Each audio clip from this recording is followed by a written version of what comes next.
Hello, welcome back to my YouTube channel. അപ്പോൾ ഇന്നത്തെ recipe beef fry ആണ് കേട്ടോ.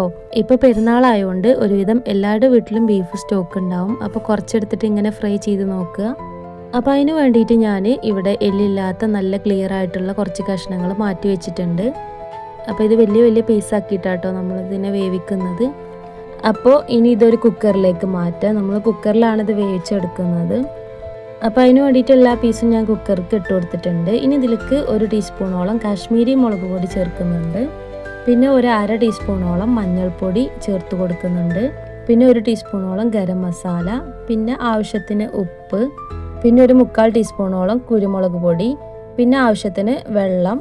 ഇതൊക്കെ ചേർത്തിട്ട് നന്നായിട്ടൊന്ന് മിക്സ് ആക്കിയിട്ട് നമുക്കൊരു 7-8 വിസിൽ വരെ ഒന്ന് വേവിച്ചെടുക്കാം. ചില ബീഫ് നല്ല മൂത്തതായിരിക്കും കേട്ടോ. അപ്പോൾ 8 വിസിലൊക്കെ എന്തായാലും വേണ്ടി വരും. അപ്പോൾ അത് തുറന്ന് നോക്കിയാകുമ്പോൾ കറക്റ്റ് തന്നെ അതിൻ്റെ വേവായിട്ടുണ്ട്. അതൊരു പാത്രത്തിലേക്ക് മാറ്റിയിട്ടുണ്ട്. ഈ ബീഫിൻ്റെ വെള്ളം കളയരുത് കേട്ടോ, അത് നമുക്ക് മസാലയ്ക്ക് എടുക്കാനുണ്ട് കുറച്ച്. അപ്പോൾ ആ വലിയ പീസൊക്കെ ഒന്ന് നീളത്തിൽ ആക്കിയെടുത്തിട്ടുണ്ട്. വീഡിയോയിൽ കാണുന്ന പോലെ നമ്മൾ ബീഫ് ഫ്രൈ ആക്കാൻ വേണ്ടിയിട്ട് ആക്കിയിട്ടുണ്ട്. ഇനി ഒരു ബൗളിൽ 1 ടീസ്പൂണോളം ഇഞ്ചി വെളുത്തുള്ളി പേസ്റ്റ്, പിന്നെ ചില്ലി ഫ്ലെക്സ് എരിവിനനുസരിച്ചിട്ട് എടുക്കുക. പിന്നെ 2 സ്പൂൺ കോൺഫ്ലോർ, 1 സ്പൂൺ കാശ്മീരി മുളക് പൊടി, പിന്നെ കുറച്ച് മീറ്റ് മസാല, പിന്നെ വിനേഗർ, പിന്നെ ആവശ്യത്തിന് ഉപ്പ്, പിന്നെ കുറച്ച് ഗരം മസാല, പിന്നെ പെരിഞ്ജീരകം പൊടിച്ചതുണ്ടെങ്കിൽ അതൊരു സ്പൂണ്. ഞാനിവിടെ പെരിഞ്ജീരകമാണ് ഇട്ട് കൊടുക്കുന്നത്.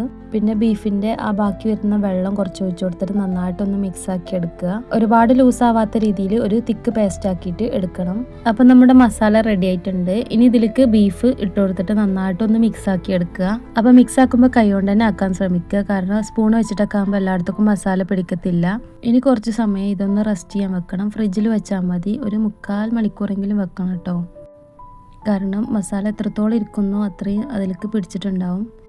അങ്ങനെ ഫ്രിഡ്ജിൽ നിന്ന് അതൊക്കെ എടുത്ത് മാറ്റി ഇനി ഞാനിത് ചൂടായ എണ്ണയിലിട്ടൊന്ന് ഫ്രൈ ആക്കി എടുക്കാൻ പോവാണ്. അപ്പോൾ എണ്ണ നല്ല ചൂടായതിൻ്റെ ശേഷം മാത്രം ബീഫ് ഇട്ട് കൊടുക്കുക കേട്ടോ.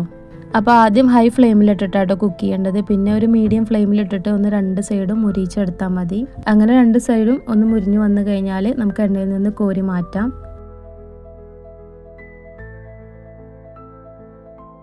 അപ്പോൾ ഫുള്ളായിട്ട് ഫ്രൈ ആക്കിയതിൻ്റെ ശേഷം ബാക്കിയുള്ള എണ്ണയിൽ കുറച്ച് പച്ചമുളക് നമുക്കൊന്ന് നടു കീറിയിട്ട് ഒന്ന് ഫ്രൈ ആക്കിയെടുക്കാം. ഇതൊക്കെ ഓപ്ഷണലാട്ടോ, ഓരോരുത്തരുടെ ടേസ്റ്റിനനുസരിച്ചിട്ടാണ്. അപ്പോൾ നല്ല ടേസ്റ്റോടെ നല്ല ക്രിസ്പി ആയിട്ട് ബീഫ് ഫ്രൈ റെഡി ആയിട്ടുണ്ട്. എല്ലാവരും ട്രൈ ചെയ്യുക, ഫീഡ്ബാക്ക് അറിയിക്കുക.